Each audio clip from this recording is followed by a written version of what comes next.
Embarking on a mission to make Pune cleaner and greener, over 1,700 cyclists participated and showed the way during the Times I Pledge, I Change campaign, supported by Paranjpe scheme. The Commissioner of Police, Satish Mathur, flagged off the ride.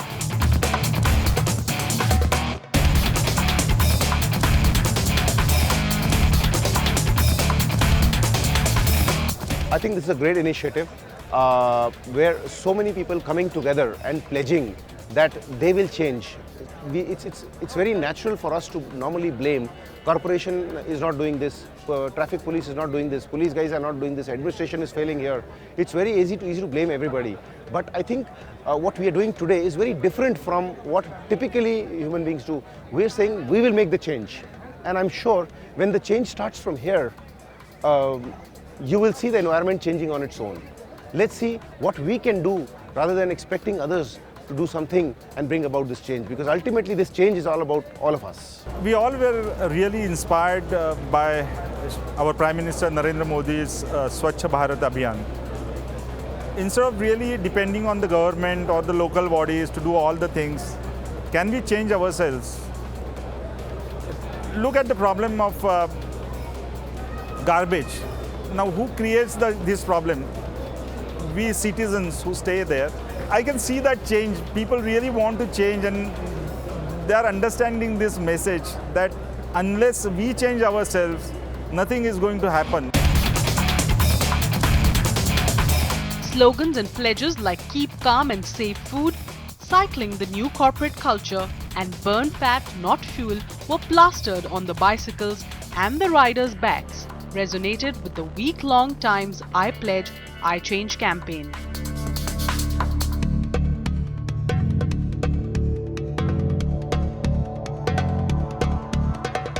Does a single human individual pledging for something, can he make an impact in the society? Definitely yes. You know, if Amir Khan comes up and says something, there are so many followers who follow him. So if Abhimanyu Sable comes, there are 10,000 people who will follow his page. So I think yes, we are doing it, and I think a single individual take a pledge, there will be lot of effect. I'll quote Arnold Schwarzenegger here. I mean, he happens to be the god of fitness, right? So Arnold said, when you work out in a gym, you just don't make a good body, you build a strong character. As you rightly put, I mean, what we are trying to sell in Health and Fitness Forum is healthy environment. Okay, you got to be healthy, and health is not intrinsic. You cannot be healthy with an unhealthy environment. You cannot be healthy for a long time if surroundings are not healthy. You've got kachara everywhere, or you're not taking care of your surroundings. And that's one perspective I think we all try to put in our members. Adding to what Nikhil and Abhimanyu said, we get affluent people coming to our clubs. Apart from being the consumers of the resources, they're also the influencers. In the sense, as he said, amongst us, we've got a lot of people who follow our gym, come to our clubs, on our Facebook page. Our members are CEO of some company, owner of a senior manager. So a lot of people literally follow them, right? So once we instill this concept of health being environment, it's not you lifting the dumbbell and becoming fit. It's about the environment that's going to be healthy, which will ensure that you're going to be healthy for a longer time. Once that character is built in them, they are more often than not going to tell it to their families, to their team members, to people who follow. And if I say 50,000 people are coming to a gym, they would at least have an influence circle of 5 per person. It will give us 2.5 lakhs of reach instantly. And that's where I think UHFF would contribute majorly in creating the awareness. Just think about this, that 50% of our road trips will come down, and imagine the amount of fuel, the pollution, the degradation of environment will be supported if we just take to cycling for very short distances, less than 4 kilometers. That's very phenomenal point. Yeah. This is for Pune limits. Emission from petroleum products. These are the percentages. We all feel that, we always know that the extent is very high. I'll just share residential usage of petroleum products for residential is 32%.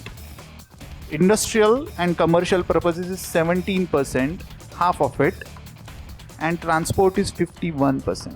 Solid waste generated in our city, commercial is 25%, hotels and restaurant is 25%, and households is 40%. The best example is the crackers purchase have gone down in last couple of years by around 60-70%. I mean, the Pune electricity consumption has gone twice in just 7 years. And the rates have also gone twice. But it doesn't matter. Rates going up by 2 times till consumption goes up by 2 times is something ridiculous. An important thing here is people just keep their computers on, even in offices also. The thing say, even if your monitor is off, still you can save on 50%. Same thing is true with the parking and staircase lights. I have seen societies after societies using those 4-feet tube lights. I don't know why they need it, what they want to read in that. It's only CFL which can help consumption reduce by around 70%, because those are the lights which are on for around 12 hours. 1 megawatt power plant produces every year few thousand tons of SO2 and CO2, which we talk about green gases. So though we see that it's a green energy, it's already producing so much of pollution. If we can reach that to students, they will tell parents, wo band karo light, pollution बढ़ा रहा है.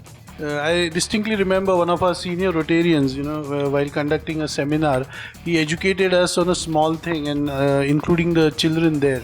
Way back when I used to ride two-wheeler, whenever you see someone in a daytime having his lights on, we used to do like this, just to make him know that. And he coached us in a very nice way that anytime in your house or in your society, when you see a tap which is flowing, you just do like this. When you see a light which is on for no reason, do like this, And these actions, just by small actions also, we can make a person know that there is some leakage happening of resources, and that may educate children and thereby educate the society, thereby leading to a great savings to the nation as such. There is a horrible lack of acceptance in our society of reality and what we need to do. We do not accept, then there is no question of any change whatsoever. Secondary, there is no value. We attach zero value, zero importance to personal commitment. It means absolutely nothing. We do not, as a society, celebrate or support change. What are my values? Do I know what my values are, and is my commitment to them important to me as a person?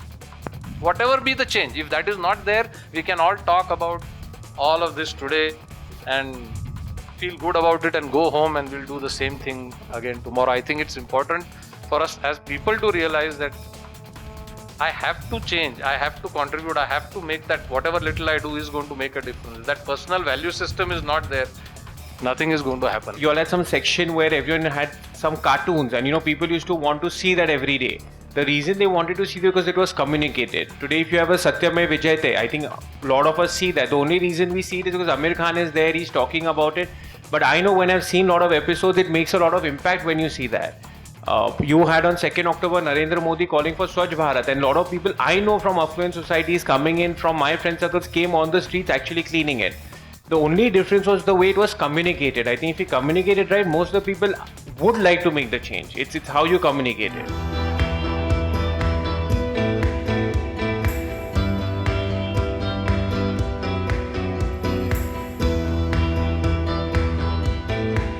Today we are attempting Guinness World Record of the largest handprint painting, and the response is really tremendous.